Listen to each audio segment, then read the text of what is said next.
Good morning everyone, welcome back to my YouTube channel, The Endo Athlete.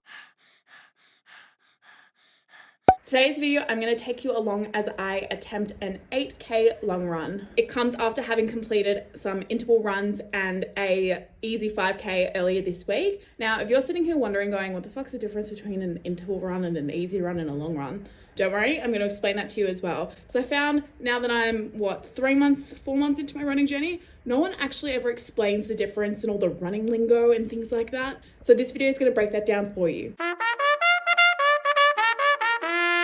Here's some news, guys. I have signed up for the London Marathon next year. Wild. Bloody wild, I know. So that is the ultimate goal at the end of this. The course of this year has just really inspired me.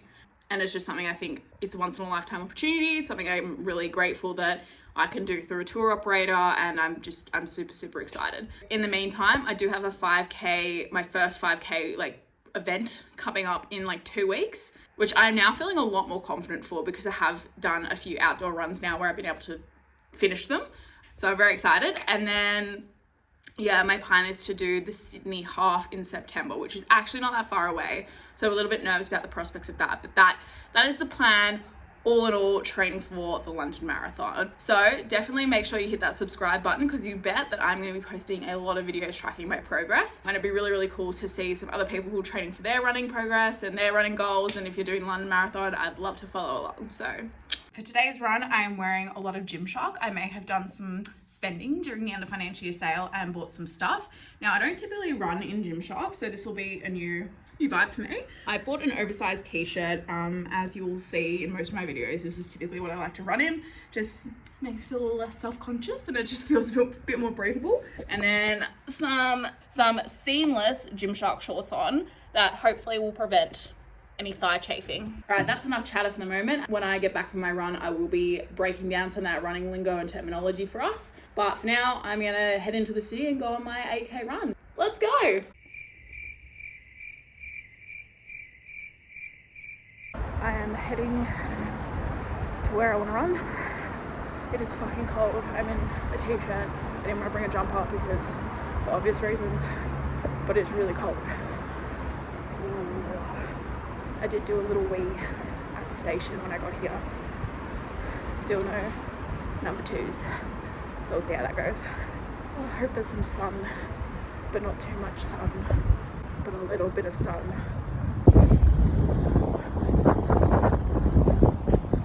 Alright, I'm gonna get started. It is so cold in the wind, so I just need to get started and go home. Catch up with you guys in a little bit when I've kicked off.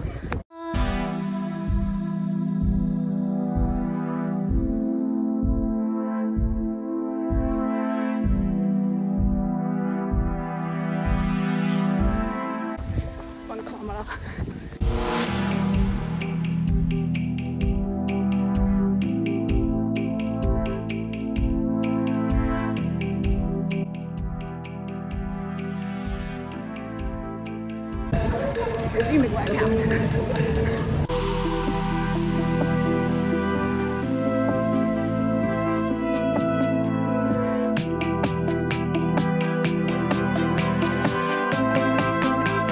About just over 4K, so halfway. Had to stop to do a poo, but back on horse. A little tired, but okay. Feeling okay. And how beautiful is this? Honestly, it's insane. Busy with tourists, and rightly so.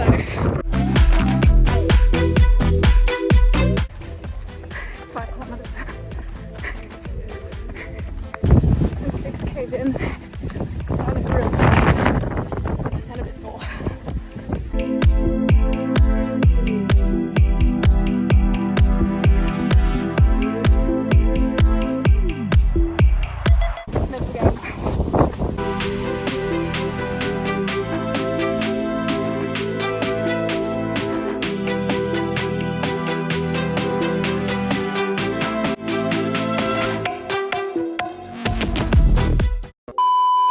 Alright guys, I am back from my run. I have had a shower, had some food. I'm really lucky that my boyfriend is an amazing cook and loves cooking. So he made some homemade dough and we had like this amazing focaccia style bread. And oh my God, it was so, so good. We had like sandwiches with some like fresh like deli meat, and it just slapped. Quick debrief on the run. I think it was really, really good. Furthest I have run, and I was a bit nervous, as you will have seen in my previous videos. Outdoor runs still kind of make me nervous. Since I started running, I always ran on the treadmill. I'm definitely trying to work on that and build my confidence up with the outdoor runs, as they are completely different. And 8Ks is the furthest that I've attempted to run, but as I'm now training for the half marathon that is up in September, that's obviously what I got to start doing. I got to start building that distance and getting used to being comfortable running outdoors. But overall, it was a really good run. I'm so, so happy. Like, I still can't get my head around the fact that I'm now running these distances. Like, I ran 8Ks this morning, which I just think is absolutely wild. Can't stress enough, like, if I can do it, anyone can do it. So I have got myself comfy. I'm really sorry. This was the most I can master of making myself look presentable today. With the new fringe, I just, like, it would mean I'd have to straighten my hair, and I just couldn't do that. So we've got the good old comfort headband on, and we're gonna now run through some running terminology.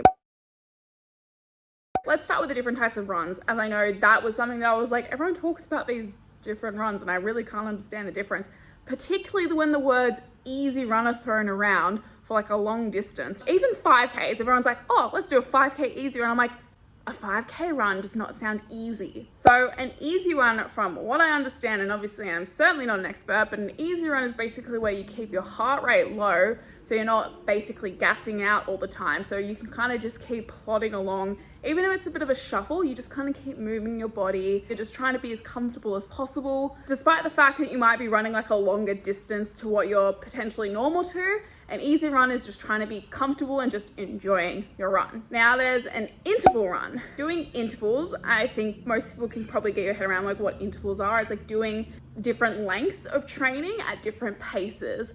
And that is essentially trying to build up your endurance. For example, you will do like a little jog to warm up, and then you'll run a bit faster for like a 2 to 3 minute period, probably a lot faster than you're used to, a bit more uncomfortable. And then followed by that, you're doing another like jog or even a walk. So you're basically doing a period of comfortableness, followed by a period of like pushing it a little bit, followed by comfortableness again. Yeah, that is interval running. Now, tempo runs are similar to interval runs, but in my head, and look, this is just what I figured out from my training plan through Runner, tempo runs are actually a lot harder because you're spending longer times doing the uncomfortableness pace. How like a tempo run has looked for me in my plan is that I will do a jog to warm up, and then I'll do say like a kilometer of like, yeah, pick up the pace a little bit. And then I'll do maybe a slightly more than a jog for the next split. And then again, another harder pace. So you're actually spending less time in that recovery, jogging or walking phase. I mean, ideally in my tempo runs, I'm told not to walk. They're similar to intervals, but you're spending longer doing that like faster and more uncomfortable pace.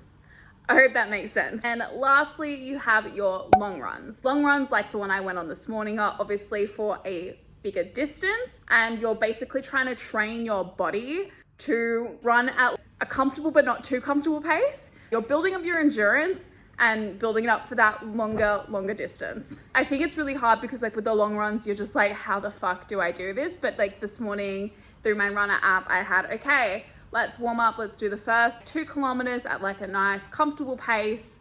You know, no pace targets per se. We're just gonna keep comfortable. And then the next 2 kilometers was like, okay, now we're aiming for an 8:20 pace and stick to that pace. Great. And then it was like, okay, next 2 kilometer or next kilometer or next 2 kilometers, we're gonna go back to a comfortable pace. Like, you know, slow it down, keep yourself comfortable. Great, next 2 kilometers, pick it up again. You're just basically wanting to build that endurance up for the longer miles. And obviously when you're training for something like a half or a full marathon, that's really, really important. So yeah. Wow, this is probably very poorly explained, but again, no one tells this to you. So this is just, I guess, what I have taken away as a beginner. So now you've heard me throw the word pace around quite a little bit. This might be a bit self-explanatory, but for those who don't know, pace is pretty much how fast you're running. So for me, it's like how many minutes per kilometer I run. So at the moment I am in the slower mark. Today, for example, my average pace was 8:11 per kilometer. That is deemed on the slower end compared to, you know, the professionals. For example, Lucy Davis, I think her pace is like around the 4-minute-ish mark. So that is miles away from me, but I will take my 8-something pace. When you're doing the different types of runs, you'll have different pace targets. So when you're doing your tempo runs and your interval runs where you're building up that speed and training like a lot harder, your pace will be typically a lot quicker. So I think my pace for like intervals and tempos, the target for me is somewhere in like the early 7 minutes-ish mark. So like 7:15, 7:30, I think. And my comfortable pace is probably around like an 8:10 to an 8:20 sort of pace. Off the back of that, now let's talk about heart rates. When you're training and doing different running types, either an easy, a long, an interval, or a tempo, you're going to be training your heart rate differently. And this is something that I really struggle with, as I have always been into weight training, but apart from doing like sport like tennis, I've never really been focused on my cardiovascular fitness. So training different heart rates and trying to keep my heart rate low is very difficult. Basically, you've got 5 different heart rates according to my Whoop. So you've got like, well, I suppose there's 6. You've got like the recovery. Shit, hang on. Let me check my Whoop and then I'll get back to you. All right, so I checked my Whoop. Obviously you can tell this is something that I'm still getting my head around, as I'm not at all comfortable or familiar with it. Okay, so there's aerobic training and there is anaerobic training. And as you will see, I always get these confused. The heart rates and the different training things always confuse me. My brain just does not want to compute. Aerobic training with air. So those are the restorative to zone 3 trainings, whereby you are able to move comfortably and run just by using oxygen and just by breathing. In theory, a quite comfortable way of running, because you're just like running along, breathing in the air, living your best life. And then you've got the anaerobic training. So that is when your heart rate is, I think it's above 70, it's like 70% of your max heart rate in the zone 4 to zone 5 training. And ideally, when you're doing your longer runs or your comfortable, easy runs, you don't want to be in those heart rates, because you should be comfortably moving along and not struggling. However, when you're picking up your pace and doing your tempo and intervals where the goal is to like run at a faster pace, that is when you are likely to switch to that higher heart rate zone and everything's a lot more difficult. In saying that, I still struggle to do that. For example, my long run this morning, most of my training, I think it said in my Whoop, 39 minutes of my training was done in zone 4.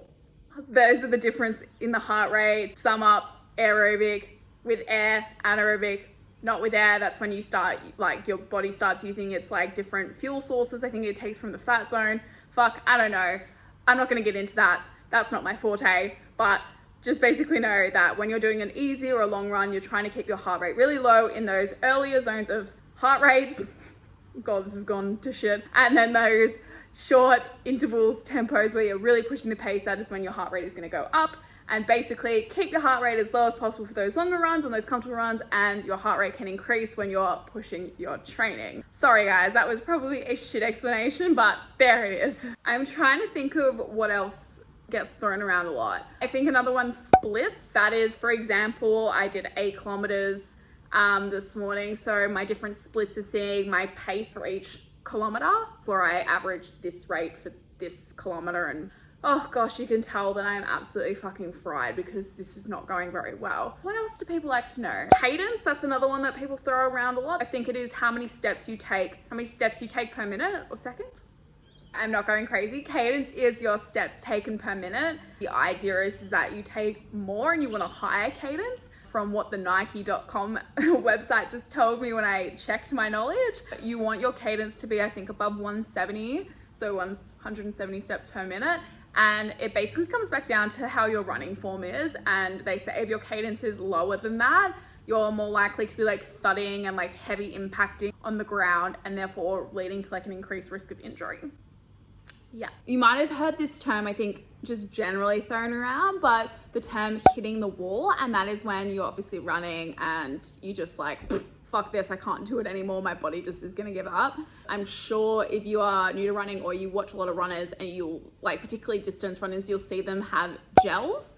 And when I first this was something I actually had no idea about, and then I started watching people like Lucy Davis and like my coach Benji, and I was watching them do like marathon training and things like that, and they were having these gels, and I thought that looks absolutely disgusting. The idea of having a gel and why long distance runners have gels is they're like a really quick carb and protein form that's really easy to obviously get down. It's in gel form, you just write down. And yeah, so that's gonna basically help replenish those fuel sources in your body while you're running. And I think you have them, look, it's super independent, but I'd say you'd have them anywhere from when you're running maybe a bit over an hour. But yeah, that's basically why you'll see a lot of runners having those gels, because it's a quick fix to help them build up some fuel for the remainder of their run. And well, yeah, you'll see them have it a few points, particularly if they're doing like a marathon and a half or whatever. I just did a quick Google to see if there was anything that I was like missing. The only thing that I'd add is, if you're wondering what a taper week is, that is the period of time basically where like your race is coming up and you've been training for, 10-ish weeks and your race is in about 2 weeks. It's basically the time when you're running, you start to just slow down your training. You're basically conserving energy for the day. Look, I'm really sorry. This got kind of a bit not the best. Those are the main terms I think as a newbie runner you hear thrown around a lot, and you may not necessarily know what they are. I think they're the ones that you probably want to know and will need to know when you start to develop distance running and kind of getting into it more. There's a lot of other terminology that I just think is not really relevant or important. I hope that was helpful. I apologize if it wasn't the best explained. Look, if you're new to my channel, you'll soon realize that I'm not the best at explaining anything. I'm clearly not an expert at most stuff that I talk about. I'm talking about my perspective and in particular like a beginner's POV when it comes to running. Guys, I hope you enjoyed that video. Thank you so much for watching. I hope you enjoyed coming along and seeing part of my run this morning. Definitely make sure you are subscribed, like this video. There'll be lots and lots more running videos to come. So if you're into that, great, because we've got lots to do. We are training for a marathon, people. There'll be lots and lots of videos around running. And the more that I learn, I will absolutely share on here, because we do all the fitness things together. We do all the hard stuff together. And look, we're just living our best lives, guys. Thank you so much. I'll see you in the next video.